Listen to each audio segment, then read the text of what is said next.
आमलकी एकादशी व्रत विधि, आरती एवं प्रामाणिक व्रत कथा। 1000 गौदान का फल देती है आमलकी एकादशी। मांधाता बोले कि हे वशिष्ठ जी, यदि आप मुझ पर कृपा करें तो किसी ऐसे व्रत की कथा कहिए जिससे मेरा कल्याण हो। महर्षि वशिष्ठ बोले कि हे राजन, सब व्रतों से उत्तम और अंत में मोक्ष देने वाले आमलकी एकादशी के व्रत का मैं वर्णन करता हूँ। ये एकादशी फाल्गुन माह के शुक्ल पक्ष में होती है। इस व्रत के करने से समस्त पाप नष्ट हो जाते हैं। इस व्रत का फल 1000 गौदान के फल के बराबर होता है। अब मैं आपसे एक पौराणिक कथा कहता हूं, आप ध्यानपूर्वक सुनिए। एक वैदिश नाम का नगर था जिसमें ब्राह्मण, क्षत्रिय, वैश्य और शूद्र चारों वर्ण आनंद सहित रहते थे। उस नगर में सदैव वेद ध्वनि गूंजा करती थी तथा पापी, दुराचारी तथा नास्तिक उस नगर में कोई नहीं था। उस नगर में चैत्रथ नाम का चंद्रवंशी राजा राज्य करता था। वह अत्यंत विद्वान तथा धर्मी था। उस नगर में कोई भी व्यक्ति दरिद्र व कंजूस नहीं था। सभी नगरवासी विष्णु भक्त थे और आबाल वृद्ध स्त्री पुरुष एकादशी का व्रत किया करते थे। एक समय फाल्गुन मास के शुक्ल पक्ष की आमलकी एकादशी आई। उस दिन राजा, प्रजा तथा बाल वृद्ध सबने हर्षपूर्वक व्रत किया। राजा अपनी प्रजा के साथ मंदिर में जाकर पूर्ण कुंभ स्थापित करके धूप, दीप, नैवेद्य, पंचरत्न आदि से धात्रीले का पूजन करने लगे और इस प्रकार स्तुत करने लगे। हे धात्री, तुम ब्रह्म स्वरूप हो, तुम ब्रह्मा जी द्वारा उत्पन्न हुए हो और समस्त पापों का नाश करने वाले हो। तुमको नमस्कार है। अब तुम मेरा अर्घ्य स्वीकार करो। तुम श्री रामचंद्र जी द्वारा सम्मानित हो। मैं आपकी प्रार्थना करता हूं, अतः आप मेरे समस्त पापों का नाश करो। उस मंदिर में सबने रात्रि को जागरण किया। रात के समय वहां एक बहेलिया आया जो अत्यंत पापी और दुराचारी तो अपने कुटुंब का पालन जीव हत्या करके किया करता था। भूख और प्यास से अत्यंत व्याकुल बहेलिया इस जागरण को देखने के लिए मंदिर के एक कोने में बैठ गया और विष्णु भगवान तथा एकादशी महात्म्य की कथा सुनने लगा। इस प्रकार अन्य मनुष्यों की भांति उसने भी सारी रात जाग कर बिता दी। प्रातः काल होते ही सब लोग अपने घर चले गए तो बहेलिया भी अपने घर चला गया। घर जाकर उसने भोजन किया। कुछ समय बीतने के पश्चात उस बहेलिये की मृत्यु हो गई। मगर उस आमलकी एकादशी के व्रत जागरण से उसने राजा विदुर के घर जन्म लिया और उसका नाम वसुरथ रखा गया। युवा होने पर वह चतुरंगिनी सेना के सहित तथा धन धान्य से युक्त होकर 1000 ग्रामों का पालन करने लगा।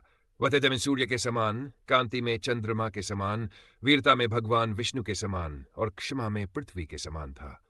वह अत्यंत धार्मिक, सत्यवादी, कर्मवीर और विष्णु भक्त था। वह प्रजा का समान भाव से पालन करता था। दान देना उसका नित्य कर्तव्य था। एक दिन राजा शिकार खेलने के लिए गया। दैवयोग से वह मार्ग भूल गया और दिशा जान न रहने के कारण उसी वन में एक वृक्ष के नीचे सो गया। थोड़ी देर बाद पहाड़ी म्लेच्छ वहां पर आ गए और राजा को अकेला देखकर मारो शब्द करते हुए राजा की ओर दौड़े। म्लेच्छ कहने लगे कि इसी दुष्ट राजा ने हमारे माता, पिता, पुत्र, पौत्र आदि अनेक संबंधियों को मारा है तथा देश से निकाल दिया है। इसको अवश्य मारना चाहिए। ऐसा कहा कर वे म्लेच्छ उस राजा को मारने दौड़े और अनेक प्रकार के अस्त्र शस्त्र उसके ऊपर फेंके। वे सब अस्त्र शस्त्र राजा के शरीर पर गिरते ही नष्ट हो जाते और उनका वार पुष्प के समान प्रतीत होता। अब उन म्लेच्छों के अस्त्र शस्त्र उल्टा उन्हीं पर प्रहार करने लगे जिससे वे मूर्छित होकर गिरने लगे। उसी समय राजा के शरीर से एक दिव्य स्त्री उत्पन्न हुई। वह स्त्री अत्यंत सुंदर होते हुए भी उसकी भ्रुकुटी थी। उसकी आंखों से लाल लाल अग्नि निकल रही थी जिससे वह दूसरे काल के समान प्रतीत होती थी। वह स्त्री म्लेच्छों को मारने दौड़ी और थोड़ी ही देर में उसने सब म्लेच्छों को काल के गाल में पहुंचा दिया। जब राजा सोकर उठा तो उसने म्लेच्छों को मरा हुआ देखकर कहा कि इन शत्रुओं को किसने मारा है? इस वन में मेरा कौन हितैषी रहता है? वह ऐसा विचार कर ही रहा था कि आकाशवाणी हुई, हे राजा, इस संसार में विष्णु भगवान के अतिरिक्त कौन तेरी सहायता कर सकता है? इस आकाशवाणी को सुनकर राजा अपने राज्य में आ गया और सुखपूर्वक राज्य करने लगा। महर्षि वशिष्ठ बोले कि हे राजन, ये आमलकी एकादशी के व्रत का प्रभाव था। जो मनुष्य इस आमलकी एकादशी का व्रत करते हैं वे प्रत्येक कार्य में सफल होते हैं और अंत में विष्णुलोक को जाते। आमलकी एकादशी का महत्व। महर्षि वशिष्ठ बोले, हे राजन, यह सब आमलकी एकादशी व्रत के प्रभाव से संभव हुआ। जो व्यक्ति श्रद्धा और नियम पूर्वक इस व्रत का पालन करता है वह समस्त दुखों से मुक्त होकर अंत में भगवान विष्णु के परमधाम को प्राप्त करता है। अतः प्रत्येक व्यक्ति को श्रद्धा और नियम पूर्वक आमलकी एकादशी का व्रत करना चाहिए।